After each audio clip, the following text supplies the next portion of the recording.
There's something I'd like to share with you before I begin. A number of years ago, I invited you to go on a journey with me. I had told you that I had been diagnosed with cancer and that they had given me 9 months. And through your faithful prayers and the wonderful doctors at U of M, it's almost 5 years now. But this journey is taking another turn, and so I'm asking for your prayers again. I have a biopsy this week, and if it goes the way they suspect, it'll mean chemo and radiation. So I'm assuming with your powerful prayers, we will continue to celebrate a wonderful time together. And if not, I'll be celebrating far better than you can imagine. Okay, having said that, believe this or not, I happen to be a Lutheran preacher. And that means that I have a certain background, and part of that background is Martin Luther. And I used to read to some of you in the adult Sunday school class on Reformation Sunday excerpts from some of Luther's works. And I used to choose the writings that showed you just how earthy Luther could be. So what happens following? Pretend that it's Martin Luther speaking to you. The text, believe it or not, when Pastor Matthew gives me the opportunity to preach, I have ample time, and I had a 3-part sermon, very good alliteration, listen, look, and learn, and I was all set for you until several things happened. One was the little boy next door, Charlie. Charlie came over yesterday, and Charlie likes to look at all of the ceramic and stone animals that Eve has around the yard and the garden. And he gets right down and looks at them as if they're real. Time and time again, he comes over to look at these animals as if they're real. And they also have a swimming pool. And Charlie has no problem going swimming. You won't believe this. Dorothea, you won't believe this. Charlie has no problem going swimming without a suit. No problem at all. He has a certain innocence and nonchalance about life. There was a YouTube thing with a little kid in a high chair, and they were talking about that gizmo Alexis. And the little kid says, "Alexis, I just farted." And Alexis says, "Congratulations." Somewhere along the line, we have a tendency to lose that sort of innocence. I mean, none of you would jump around naked in the swimming pool or talk a certain way. You become, we don't talk like that. We don't act like that. We're too mature and adult. And sometimes that even happens in our faith journey. We lose that childlike innocence and trust. The gospel lesson this morning, Jesus moves to the area of Tyre and Sidon.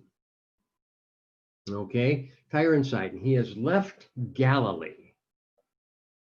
He has left the comfort zones of the Jewish communities, and he has gone to a foreign place, a place where they don't worship the God of Abraham, Isaac, and Jacob. They don't worship like the Jews worship. They worship pagan gods.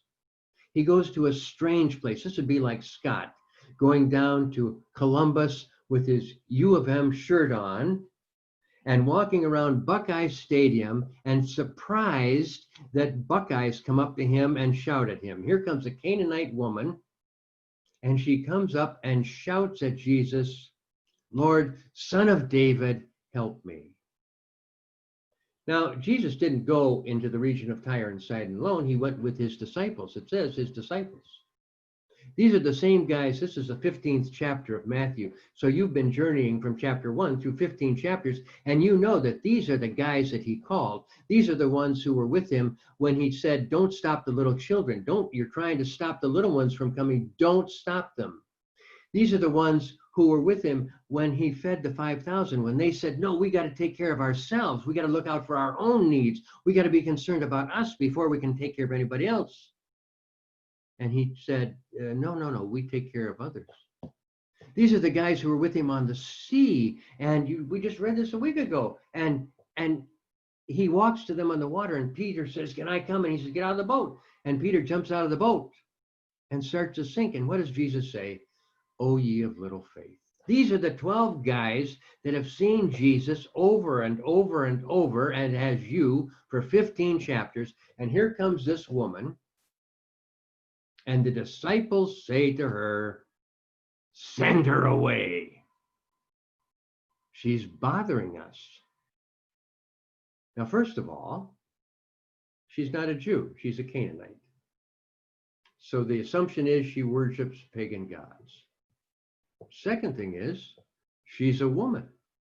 And no man in the Jewish community is going to stand around and let some woman shout and call out to him and beg him and pester him and bother him. And she's shouting and screaming. She comes to Jesus and breaks through this shell that the disciples try and put around him, forgetting everything they've seen and know about him, and try to get him to send her away. So I had a sermon all built up around all this stuff.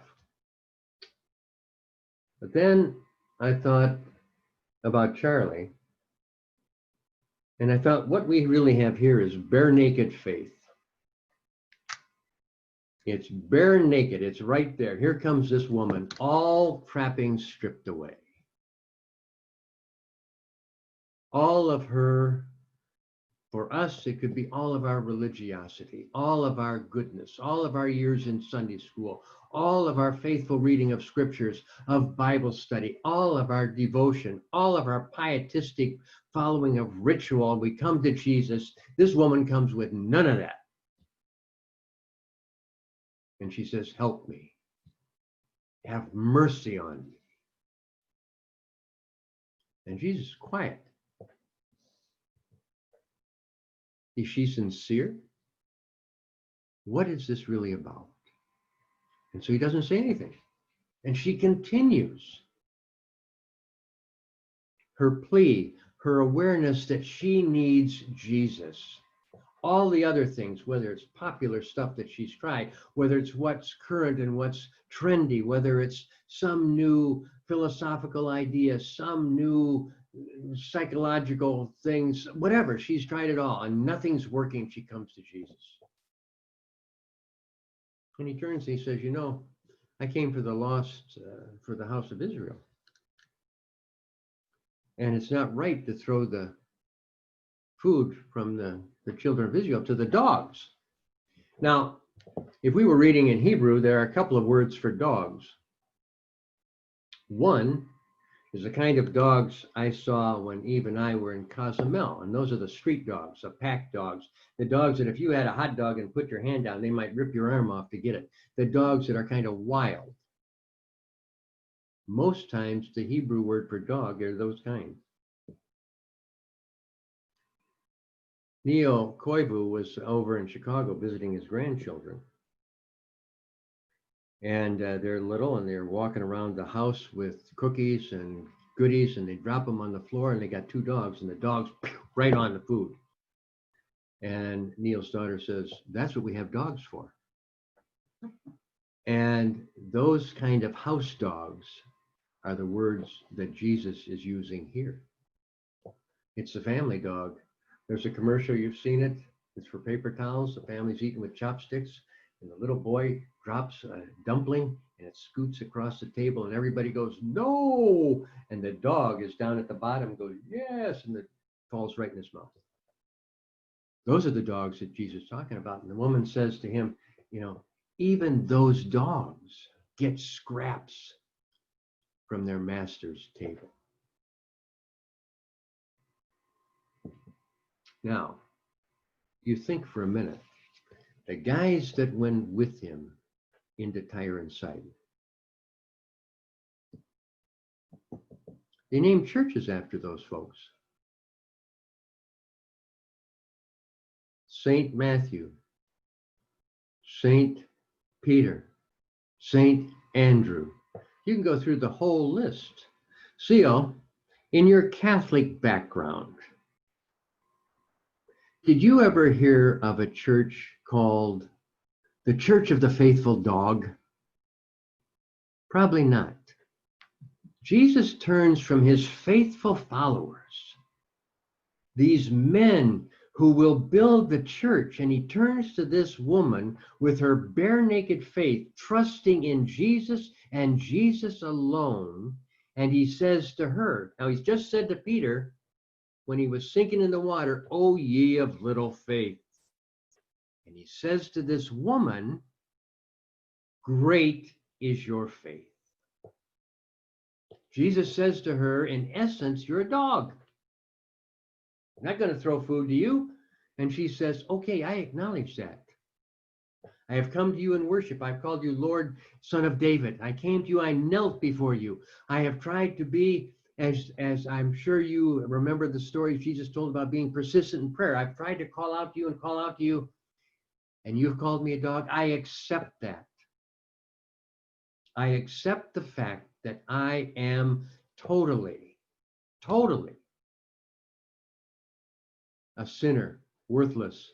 Without you, I am nothing." Former saint of Zion, Irene Blazing, we used to have Bible study, and there was this passage that said, "I'm a worm." She just got vehement. "I am not a worm." Jesus says, "This woman, you're a dog." And she says, "Okay, I'm a dog, but even the dogs get scraps." Faith is a recognition that it's not me, it's not my goodness, it's not my efforts, it's not even my plea. It's the mercy, the grace, and the love of Jesus. Faith is trusting in whatever life sets before you, in the one who has said to you, "Come to me, all you who are heavy laden, and I will give you rest." This woman comes, bare naked faith, in front of all those disciples who they named churches after. And he says to her, "Great is your faith." How do you and I approach him? Amen.